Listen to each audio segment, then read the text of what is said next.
Welcome back to my channel. तो चलिए आज मैं आप लोग के साथ शेयर करने वाली हूँ बीपीएससी में क्लास 6 to 8 के लिए क्लास 7 का सिलेबस करने लेने के लिए एमसीक्यू आई हूँ जो कि इतिहास से है। तो मैं चाहती हूँ कि आप लोग यहाँ से अपना क्लियर कर ले। और ये एनसीईआरटी बुक टेस्ट है और इसके नेक्स्ट वीडियो मैं एससीईआरटी बुक से लाऊंगी, तो यहाँ से बहुत क्वेश्चन आपके एग्जाम से आएंगे। तो आई होप कि आप मुझे इस वीडियो को ज़्यादा से ज़्यादा लाइक शेयर एंड सब्सक्राइब करना।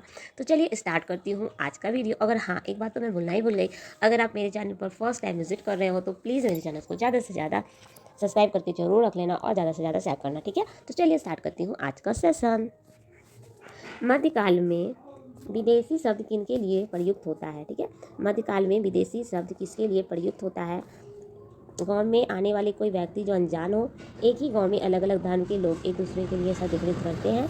तो इसका आंसर आप लोग को करना है, तो इसका आंसर होगा ए, ठीक है। तो चलिए मैं नेक्स्ट क्वेश्चन देखती हूँ।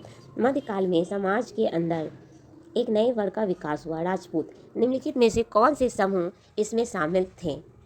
सामंत, सेनापति या सैनिक। तो आपको बताना है केवल 1, केवल 1 और 2, केवल 2 और 3 या केवल 1, 2 और 3। तो इसका आंसर मैं बताती हूँ, तीनों होंगे, ठीक है। तो नेक्स्ट क्वेश्चन पे चलती हूँ। मध्यकाल में रहत का प्रयोग किस कार्य के लिए किया जाता था? सिंचाई के लिए, सूत की कताई के लिए, बारूद वाले हथियार बनाने के लिए, मिट्टी का सामान बनाने के लिए। रहत का उपयोग, जिसने बुक अच्छे से पढ़ा है वो जरूर इसका आंसर करेंगे। रहत का प्रयोग किस कार्य के लिए किया जाता है? तो इसका आंसर है, तो मैं इसका आंसर आपको शेयर कर दूंगी, सिंचाई के लिए, ठीक है। तो नेक्स्ट क्वेश्चन पे आते हैं। निम्नलिखित कथनों पर विचार कीजिए। मिन्हाज ए सिराज ने जब पहली बार हिंदुस्तान शब्द का प्रयोग किया तो उसका आशय अविभाजित भारत में स्थित क्षेत्र से था। बाबर ने हिंदुस्तान शब्द का प्रयोग इस उपमहाद्वीप के भूगोल, पशु पक्षी और यहाँ के निवासियों की संस्कृति का वर्णन करने के लिए किया। उपयुक्त में से कौन से कथन सत्य है? आपको यह आंसर करना 1, 2, केवल 1 और 2। तो जल्दी से आंसर कमेंट बॉक्स में करेंगे और आपके कितने सही हुए ये मुझे जरूर बताइएगा। तो इसके आंसर है 2, बाबर ने हिंदुस्तान शब्द का प्रयोग उपमहाद्वीप के भूगोल के कारण किया। तो चलिए नेक्स्ट क्वेश्चन पे आ जाती हूँ। तो इस सब्जेक्ट चैप्टर से हमारे पास सिर्फ इतना ही प्रश्न थे, 4। तो चलिए मैं परिणाम देखती हूँ और अब शुरू करती हूँ क्लास। अब ये है हमारे 6, 7 क्लास के 1000 वर्ष के दौरान है परिवर्तन हो गया। अब हमारा यूनिट 2 नए राजा और उनके राज्य का प्रश्नोत्तरी शुरू करती हूँ, ठीक है। तो इसमें से कुल हमारे 10 यूनिट है, तो मैं आज 5 यूनिट 2-2 यूनिट करके आप लोग को करवा दूँगी। तो चलिए, तो अब आ गए नए राजा और उनके राज्य, चैप्टर 2। तो चलिए बताइए क्वेश्चन। दक्कन के राजपूत किनके सामंत थे? कर्नाटक के चालुक्यों के, चोलों के, केरल के चेर शासकों के या वेगी के चालुक्यों के? तो इसका आंसर आप जरूर दें। इसका आंसर है कर्नाटक के चालुक्य के। देखिए इसमें कितने प्रश्न है, मैं अभी दिखा देती हूँ। इसमें 13 प्रश्न है। चोल काल में बेट्टी शब्द किस लिए प्रयुक्त होता है? कर जो नगद राशि के रूप में वसूली जाती है, कर जो जबरन श्रम के रूप में लिया जाता है, कर जो उत्पादन में हिस्से के रूप में लिया जाता है, कर जो कि स्वेच्छा से लोगों के द्वारा राजा को भेंट किया जाता है। बेट्टी शब्द किस लिए प्रयुक्त होते थे? तो इसका उत्तर है कर जो जबरन श्रम के रूप में लिया जाता है। नेक्स्ट क्वेश्चन है। एलोरा की गुफा 15 के भित्ति चित्र जिसमें भगवान विष्णु को नरसिंह अवतार में दिखाया गया है, एलोरा में भित्ति चित्र जो भगवान विष्णु नरसिंह अवतार में दिखाया गया था पुरुष और सिंह के रूप में, यह किस काल की कृति है? राजपूत, पल्लव, चोल या बौद्ध काल? तो इसका सही आंसर आपको बताना है। इसका सही आंसर है राजपूत काल, ठीक है। नेक्स्ट क्वेश्चन है 4। कल्हण की रचना के द्वारा हमें किस क्षेत्र के राजाओं का इतिहास पता चलता है? कश्मीर के राजाओं, दक्कन के राजाओं, दक्षिण भारत के राजाओं या इनमें से कोई नहीं? तो ये 4 ऑप्शन में से क्या होगा कल्हण की रचना के द्वारा हमें? तो इसका सही आंसर है कश्मीर के राजाओं का। चलिए नेक्स्ट क्वेश्चन पे आ जाती हूँ। गुज्जर, प्रतिहार, राजपूत एवं पाल वंश के शासकों के बीच चली लंबी लड़ाई की चर्चा प्रायः त्रिपक्षीय संघर्ष के रूप में की जाती है। सदियों तक चली इस लड़ाई का कारण क्या था? कलिंग पर नियंत्रण के लिए, कन्नौज पर नियंत्रण के लिए, गोदावरी नदी के क्षेत्रों पर नियंत्रण या कावेरी नदी के डेल्टाई क्षेत्र पर नियंत्रण के लिए? तो सही आंसर इसका है कन्नौज पर नियंत्रण के लिए। अफगानिस्तान के गजनी प्रांत के सुल्तान मोहम्मद गजनी अपनी भारत विजय के दौरान जीते हुए लोगों एवं प्रांतों के बारे में जानना चाहता था।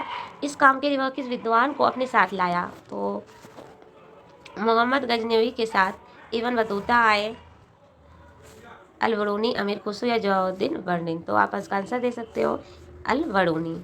चोल किसके सामंत थे? चोल किसके सामंत थे? पल्लव, राजपूत, चेर या चालुक्य? तो चोल किसके सामंत थे आपको बताना है। चोल पल्लवों के सामंत थे।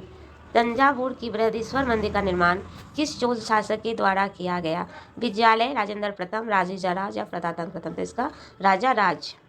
9 नंबर आंसर है गंगोई कोट चोलमपुरम की स्थापना निम्न में से किस चोल शासक के द्वारा की गई? राजा राजेंद्र प्रथम, कोलुलुंग द्वितीय। तो इसका सही आंसर है राजेंद्र प्रथम। चलिए, निम्न कथनों पर विचार कीजिए। व्यापारियों के संघ को चोल काल में नंगड़म कहते थे तथा ये शहर के अंदर प्रशासनिक कार्य भी करते थे। चोल काल के स्थानीय स्वशासन की जानकारी उत्तर मेरूर अभिलेख से प्राप्त होती थी। तो 1 2 1 2 1 2 3। तो इसका सही आंसर क्या होगा? इसका सही आंसर है 1 और 2 दोनों। चोलकालीन विशेषताओं पर विचार कीजिए। चोलकालीन मंदिर आर्थिक, सामाजिक और सांस्कृतिक जीवन के केंद्र थे। मंदिर के साथ जुड़े शिल्पों में सबसे विशिष्ट था कांस्य प्रतिमाएं। चोल कांस्य प्रतिमा संसार की सबसे उत्कृष्ट प्रतिमा गिनी जाती है। इसका आंसर 1 2 3। चोल काल के संबंध में नीचे दिए गए कथनों पर विचार कीजिए। चोल काल में किसानों की बस्तियों को ऊर कहा जाता था, जो कि सिंचित खेती के कारण बहुत समृद्ध हो गई थी। गांवों के समूहों को नाडू कहा जाता था तथा नाडू न्याय करने और कर वसूलने जैसे प्रशासकीय कार्य करते थे। केवल 1, केवल 2, केवल 1, 2, केवल 9, 2, 2। तो इसका सही आंसर होगा 1 और 2। ये लास्ट क्वेश्चन है। इसका आंसर है निम्नलिखित युगों में से कौन से युग सही सुमेलित नहीं है? बेलन वगाई गैर ब्राह्मण किसान स्वामी की भूमि, ब्राह्मदेव ब्राह्मणों को उपहार में दी गई भूमि, शाला भोग विद्यालय के रखरखाव के लिए भूमि, बलिचंदा मंदिरों को उपहार में दी गई भूमि, देवदान तिरुधर्मपानी जैन संस्थाओं को दान में दी गई भूमि। तो इसका आंसर क्या हो सकता है गाइस? तो इसका आंसर 4 और 5 है, जो कि सुमेलित नहीं है। ठीक है, तो बस इस सेशन में इतना ही। अगर ज़्यादा बड़ा हो जाएगा तो आप लोग बोर हो जाओगे।